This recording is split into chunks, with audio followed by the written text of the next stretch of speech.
আসসালামু আলাইকুম রহমতুল্লাহ। ওয়ালাইকুম আসসালাম ওয়া রাহমাতুল্লাহি ওয়া বারাকাতুহু। জি। শেখ, আমার মানে সবসময় মিটিং এ জয়েন করা হয় কোথা না থেকে তো। জি, কোথা আমি থেকে বল? আমি রংপুর থেকে বলছি। জি, বলেন। জি, আমি একটা দিনী প্রতিষ্ঠানে ছিলাম। তাই ওখানে বিদআতের কারণে আর কি, যেরকম ওই মানুষ মারা গেলে 3 দিন আর 40 এগুলো মানে সম্পর্কিত মানে আমাকেও ধরাতে হয়। এই জন্য আর কি ওখানে প্রতিষ্ঠানে আমি খিদমত ছেড়ে দিয়েছি, দিনী প্রতিষ্ঠান মাদ্রাসা। হুম। এখন তো বাংলাদেশে আমি তো বর্তমান বেকার আছি। এখন মানে চিন্তা ভাবনা করতেছি, মানে গার্মেন্টস এর কাজ আমার কিছু অভিজ্ঞতা আছে। এখন তো গার্মেন্টস এর যে পরিবেশ, ছেলে মেয়ে একসাথে কাজ করা, এখন এই বিষয়ে আমার কি ঢোকা ঠিক হবে? তাছাড়া তো আমি বেকার, আমি বর্তমান বেকার মানে হতাশাগ্রস্ত আছি, বর্তমান চিন্তাগ্রস্ত আছি। মানে কি করব না করব কিছু দিশা পাচ্ছি না, কি করব। সেক্ষেত্রে আসলে বর্তমান তো পরিস্থিতি এমন, যে কোনো ফ্যাক্টরিতে, যে কোনো কোম্পানিতে কাজ করতে গেলেই ছেলে মেয়ে মানে প্রায় থাকেই। এখন সেই পরিস্থিতি আমি কি করবো, আমাকে একটু পরামর্শ দিবেন। জি, জি। প্রথম দোয়া করে আল্লাহ আপনার বরকত দান। আপনি শিরক বিদআত থেকে বাঁচার জন্য আপনি সেখান থেকে বহিষ্কৃত হয়েছেন অথবা বেরিয়ে এসেছেন, এটি বরকতের কারণ। ইনশাআল্লাহ ইনশাআল্লাহ বরকতের মাধ্যমে হবে। আল্লাহ হয়তো পরীক্ষা করছেন। আল্লাহ পরীক্ষা করেন, কখনো কখনো রিস্ক আসতে বিলম্ব হয় তাতে, কিন্তু আল্লাহ অসহায় নেক বান্দাদেরকে ছেড়ে দেন।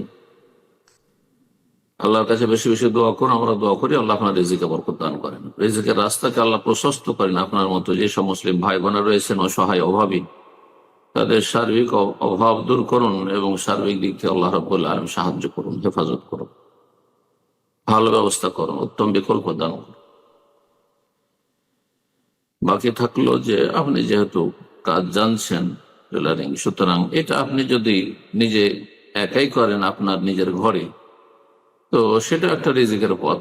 কাজ জানা মানুষ তো বেকার থাকার কথা না। আর একটি কথা মনে রাখেন, যারাই বলে যে এখানে সৌদি আরবে এসেছি এসে বেকার আছি, আমি বললাম না, মুসলিম জীবনটা বেকার না। যখন আমরা দুনিয়ার কাজ নেই, অবসর হয়েছি, ফাইজা ফারাগতা ফানসাব, আল্লাহ বলছেন যখন দুনিয়ার কাজ থেকে অবসর হয়ে গেছো, কাজ কাম নাই দুনিয়ার, তো কঠোর পরিশ্রম করে আল্লাহর ইবাদত বন্দেগীতে এটার সুযোগ যে আপনি তাড়াতাড়ি শুয়ে যাবেন, তাহাজ্জুদ পড়বেন দীর্ঘ সময়, সালাতুদ দোহা পড়বেন দীর্ঘ সময়, আল্লাহর কাছে লম্বা লম্বা সময় ধরে দোয়া করবেন, জিকির আজকার করবেন, আর তারপরে দিনের জ্ঞান অর্জন করবেন। আলেম ওলামাদের যে সব দর্স হয়, ক্লাস হয়, সেগুলিতে আপনি অ্যাটেন্ড করবেন। তো ভালো সুযোগ, জান্নাতে যাওয়ার কাজ করে সেটা বেশি ভালো আপনার জন্য। এই জন্য মুমিন মুসলিম কখনো বেকার সমস্যায় ভোগে না। কোন ইমানদার মানুষ এ কথা বলবে যে আমি এখন বেকার আছি, কথাটি ভুল। কিন্তু আকীদাগত দিক থেকে আপত্তিকর, আমি বেকার না। কাফের জীবন বেকার, পাপিস্টের জীবন বেকার, হ্যাঁ, বেদিনদের জীবন বেকার, বেনামাজিদের জীবন বেকার। আমাদের জীবন বেকার নেই কখন। বসে থাকলো, না খেয়ে থাকলেও বেকার না, পয়সা না থাকলেও বেকার না, কাজ না থাকলেও বেকার না। আমি ইবাদতবন্দি করছি রবের। আশা করি এই কথা যেন আমরা একটু মনে রাখি। আমি প্রত্যেক ভাই বোনকে বলছি যারা আমার সাথে আছেন, কখনো নিজেকে বলবেন না আমি তো বেকার না। আলহামদুলিল্লাহ, মুমিন মুসলিম কখনো বেকার না, সবসময় বাকার, সবসময় কাজে নিয়োজিত আছে। কোরআন এখানে আম্মা পারা আলমদা শাহলাকা সদরাক, এই আয়াতি শুনে ফাইদা ফারাগতা ফানসাব, কঠোর কঠোর পরিশ্রম করো আখিরাতের কাজ। যেখানে যে সুযোগ পাচ্ছ কি করা, দুনিয়ার কাজ থেকে অবসর, আখিরাতের কাজ করো। জি।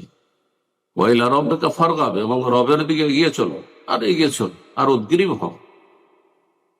আল্লাহ বুঝার আমল করা তৌফিক দান করে। এটি হচ্ছে কোরআন কারীমের জীবন। নবী সাল্লাল্লাহু আলাইহি ওয়াসাল্লামের জীবনটি ছিল কানা খলুক আল কোরআন, কোরআন কারীমের বাস্তবায়ন। এগুলো বাস্তবায়ন করতে হবে আমাদেরকে। আর তারপরে আপনি নিজেই কাজ করা শুরু করেন একে একা। জরুরি নয় যে গার্মেন্টসে গিয়ে কাজ করতে হবে, কারো আন্ডারে বেতনভুক্ত হইতে হবে। আশা করি সেখানে আল্লাহ রিজিকের ব্যবস্থা করবে। অনেক টেলাররা আছেন নিজের টেলারিং খুলে নিজে ভালো রোজগার করছেন, এটাও রাস্তা। এগুলো তো নিজেই বুঝতে পারবেন বেশি আপনি, যে কোনখানে কি হবে না। একান্ত যদি না পান, গার্মেন্টসে চাকরি নিতে হয়, তাহলে গার্মেন্টস মালিককে বলেন, মুসলিম যেহেতু মালিক, তারা অন্তত আল্লাহকে ভয় করে, অনেকে আছে ভালো মানুষও আছে তাদের। তো বলবেন যে আমার ভাই, আমাকে আমার একটা জায়গা কাজ দেন যেখানে মহিলাদের সমাগম কম, হ্যাঁ, মহিলারা যেখানে কাজ করে ওখান থেকে এক সাইডে আমার কাজ নেই, এমন জায়গায় কাজ নেই যে আমার সামনে মহিলারা কম আসে বা না আসে। আর তারপরে যদি কখনো চলে আসে, তো আল্লাহ বলছেন কুল্লিল মুমিনিনা ইয়াগুযু মিন আবসারিহিম, আপনি দৃষ্টি নত রাখেন। সামনে আমার মহিলা চলে আসে রাস্তাঘাটে, এখানেও মহিলা আছে, তো আমি কি করবো, দেখতে থাকবো? আমি চোখ নিচে রাখবো? হ্যাঁ, প্রতিকূল অবস্থায় আজকাল জীবনযাপন করতে হচ্ছে, চলাফেরা করতে হচ্ছে। আমার করণীয় হচ্ছে আমার দৃষ্টিকে নত রাখা, আমি এদিক সেদিক তাকাবো না, জায়েজ কিছু দেখবো না। কথা বোঝা গেছে? এবং ফাত্তাকুল্লাহ মাস্তাতা'তুম, যথাসাধ্য আল্লাহকে ভয় করুন এবং রোজগার করুন, যেমনটা বললাম। আল্লাহু আ'লাম। বারাকাল্লাহু ফীকুম, আল্লাহ বরকত দান।